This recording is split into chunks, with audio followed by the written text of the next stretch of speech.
everybody. Thank you so much for tuning in on this New Year's Day. I'm here with my friend and astrologer in New York City, Francesca. She is here today to help us understand how astrology can be applied to business and life. Just to give her a little bit of an introduction, because she's such an amazing person and such an amazing businesswoman. She was able to build this incredible business, helping people, brands, creatives, startups in fashion, lifestyle, and all kinds of professions live and work in a more connected way. So please let me introduce my friend and astrologer, Francesca. Thank you so much, Jenna. Hi everyone, Happy New Year.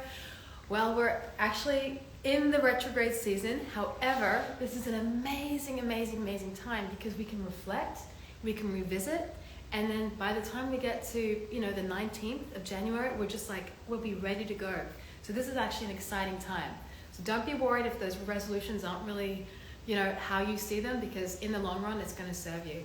I'm so excited to talk to you about so many things, and I know we don't have a lot of time, so we're probably going to go from topic to topic. But the one topic that I've shared with you guys a little bit on my Instagram that's been so helpful to me, that I learned from Francesca, is applying different days of the week, as specific as it can be to your sign, but also just from an overall planning perspective. Certain days for certain signs are better for different things, and there are big overarching things like Mercury retrograde that can affect it. But I think what would be so helpful for people that I know follow me, that are looking to be better versions of themselves and build businesses that they're proud of, this can be super helpful, as it has been to me. So I'd love to hear from you, sort of how you look at the days of the week, and then maybe we can dive into some more specific details about charts. Absolutely. So, you've got 7 days, right? So think about your weekly planner. Monday, I'm sure you've all felt like it's really hard to get out of bed. That's because it really isn't a day to get things done. It's a really good day to sort of start thinking about your week, start to get into that mindset of taking it one little step at a time. Tuesday is the day of Mars. It's the day of action.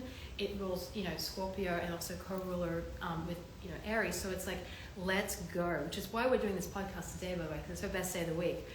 Then you have Wednesday, which is a great day to kind of plan and sort of do methodical work. It's very accounting day. Thursday is a kind of day of good luck. And, a lot of stores actually have their events on a Thursday. It's not a coincidence. It's the day of Jupiter.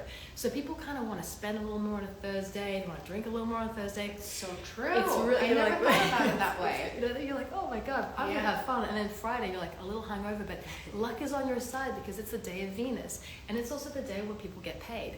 So all these kind of things going in. And then Saturday is actually the day of Saturn, which is the day of think about it, the Sabbath. It's a day of rest. We need to kind of take stock of our energy. And then Sunday is actually a beautiful day to make things happen because it's the day of the sun. So you get that energy again. But then and then the cycle starts again. So you have different times to get things done, especially if you work independently. You can channel that time so that you don't feel guilty about taking a Monday off, but going hard on a Tuesday. Well, I think that's such a good point that you bring up. When you said Sunday, obviously a lot of the people that follow me are real estate agents, and Sundays, as we like to cheesily call them, are our Mondays, but it's really true. And sometimes you feel this resistance to working on a Sunday, but you're saying Sunday can actually be a really good day to get things into motion. Especially if you're a Leo. So any Leo real estate agents out there, this is your day. You literally can't go wrong, okay? So plan your open houses on Sundays, not Saturdays, if you're a Leo and you're a real estate agent. So this is the kind of stuff that I think conceptually there's probably all of this information online that you can find, and I've always been really interested in astrology, but since I've met you and I've come to your talks and heard you talk about different aspects of astrology as it relates to business, it really helped open my mind that sometimes when you feel off, there's a Monday where you're just I have so many different things going on, and you're struggling through it. It's not necessarily because you're a bad person or you're lazy or you structured your day poorly. It's because you put the wrong activities into the wrong day of the week. Monday could actually be a really good day to have a spa and take care of yourself and then be ready for that Tuesday, for the day ahead. Think about Henry Ford created the factory system, right? So schools, everything. But maybe that's not the way we're supposed to be. Maybe we're more connected to nature and the elements and our own selves. And I do believe that astrology, it's a map.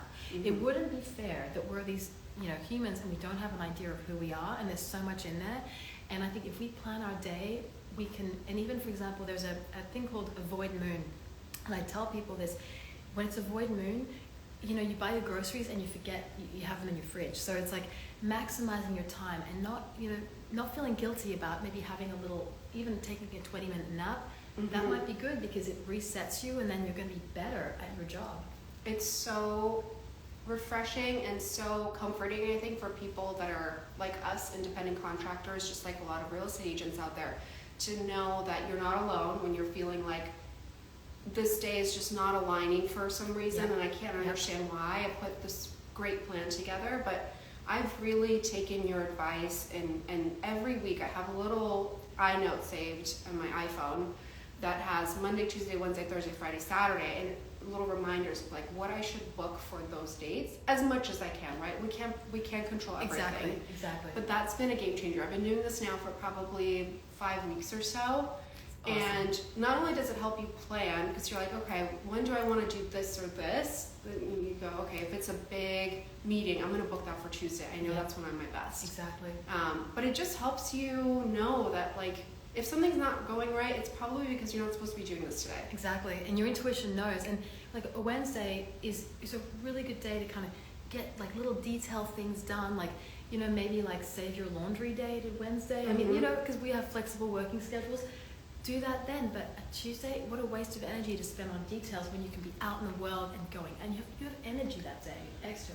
It's so true. I have an example of a Tuesday. There was a time, probably in the fall, where I was feeling a little burnt out, and I would schedule all these things on Tuesday that just didn't feel right, and then I would just want to not do any of them. Yeah. And then you feel so wasteful, because Tuesday feels like a day, regardless of your sign, I think, of just a day that you want to like put things in motion. Absolutely. Big projects, big plans. And if you don't do that, you feel like shameful and guilty, and then you just feel misaligned. So I think this is what we're really here to help people. Yes. From a very macro perspective. 15 minutes is not going to help you understand your chart, but what I'd love for you guys to take away from this is that Francesca not only sees the astrology piece of it, she sees the business piece of it, which has been so helpful to me, because you can weave it for each individual chart, right? And I'd love for you to tell us what it is. Let's say somebody contacts you after this talk and they want to know, when is their power day, and also have their chart right. What does that entail, and how does that help you further understand how to plan your life? So I mean, I really am focused more on the business side. So I look more at parts of your chart that indicate those. Like for example, if you're going to hire someone, what's the best person for you to partner with in your business?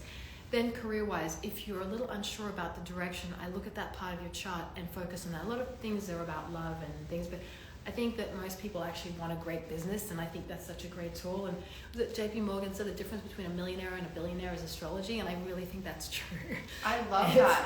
He said that? He actually said that. So he was so very into astrology, and I think a lot of people, and it is a tool. And so when I work with people, I really focus on like your needs and how to make that happen, and looking at those dates and planning. I don't do predictive astrology because I think that's, to me, it's like, I don't know, it kind of freaks me out a little bit. I'm like, oh, but it's like the weather, right? Meteorologists, they have an understanding, but it's broad.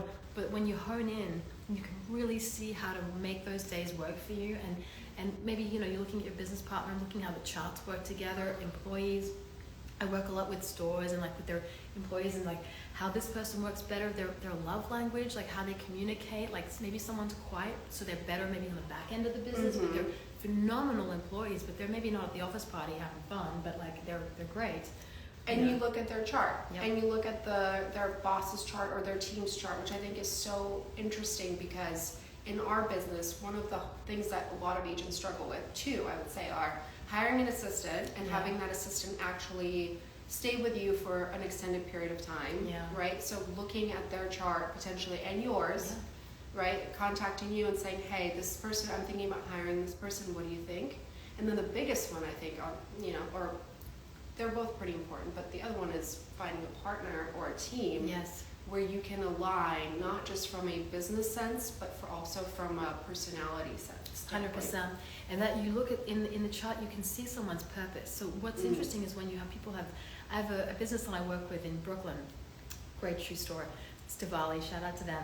And the founders have the same soul purpose in the same place. From their chart. From their chart. Not the purpose that they drew up. It's just in their stars. chart. And they are literally soulmates. It's funny, they have a shoe company. Okay, I'm doing a dad joke, but and it's like you're thinking about it, and and they are growing their business because they are so aligned. It's like, you're lining up the is it the focal point on camera, and you have the same line of direction. It can't go wrong. So, and even things go wrong, you still can balance each other. Yeah, that's something I can say I never thought about when I was looking for a new business or a new business partner or an assistant or any of those things. But it's so at the forefront for me now, because I think once you get to a point of, maybe you're not in the survival phase of your business anymore, maybe you're in the creation phase and you're looking at the next year, 5, 10, this is when it's really important, because you have the time and the tools and the knowledge to build it the right way. It's true. Which is pretty exciting. Yeah, and literally, imagine that you're building out, it's like a vision board, you're building this out, and you did it. Like, you did it through, like, your chart, but you stepped up to your potential. I think that's incredible. I'm so energized by this topic and this idea and your energy, because I think that's the other thing that I always notice about you. You see people in their best selves, which I think really helps people feel comfortable when they're talking to you. It's kind of like going to the doctor, just like with real estate agents when we look at people's finances. You want to have somebody that's trustworthy, that's knowledgeable, that's an expert, which I think you hit all of those three. Thank you. But also somebody that really sees you for you. So I just had my chart read this weekend, actually. I haven't even seen most of the things that are on my chart. I heard one thing that was like, she walks into the door this morning and dead on, spot on, tells me something that I've been thinking about for like 3 years. So that's pretty incredible. So I'm really excited. We're not going to go through my chart this Instagram live, because it's really more for you guys. I really wanted to shine the light on my amazing friend and her business, because it's been so helpful to me. But also help kick things off for people in the new year. It's gloomy New York. We're both battling, going, to places in this rain, but I wanted to bring some sunshine and something really exciting for you guys to think about as you plan your years. Absolutely. Well, actually, you know what I'm going to do? I'm going to give those dates, the really good dates for January, so that, amazing. Jenna can post them on this link. But what's really important for you guys to remember, the real good meaty stuff is going to happen after the 18th, but really you're going to feel like an energy shift around the 13th, because that's when Mars goes direct. So for you, for your motivation, and even for people to get out of the house and see stuff, you're going to see a shift. People are going to be motivated. It's all of a sudden like a jolt of electricity. So, there's actually some really nice planets, the aspects happening on, I think the 8th is Sunday, right? Yeah. So Sunday, if you do have anything planned for any meetings, Sunday would be great for you. Next week there's some nice days, especially the 11th, and then as we continue, so there's really good days. So even though it sounds like not every day is great, the days that are awesome are really good, and you can maximize that. But Jenna's going to have those dates for January, so she'll post them so you guys can have a look. This, by the way, Francesca sends out only to her clients. She shared it with me a few times, and I'm so excited to share it with you guys. I hope it helps you plan your businesses. I'm going to go through all of the questions that I saw from the corner of my eye over here, and maybe we'll do like an Ask Me a Question later with Francesca and have her answer some of your questions. But I'm also going to post her contact information so that you can find her. You can have your own chart read. If you're forming a team or looking for an assistant, this would be a great time to schedule that conversation and really get your year started off right. It's going to be a really good year, by the way. I see that. I did not say that about 2020. So I'm on a podcast. I was on a podcast, and they're like, and I said, I hate to say it to you, but it's not going to be good. And they're like, oh God, we did not sign up, because I'm an optimist. And they're like, they were expecting me to say it's going to be great. I'm like, with good conscience, I cannot lie. It's like, well, my goodness, that's behind us now, thankfully. Exactly. 2023, let's go. Thank you guys for joining. We'll talk to you soon and answer your questions when we see them.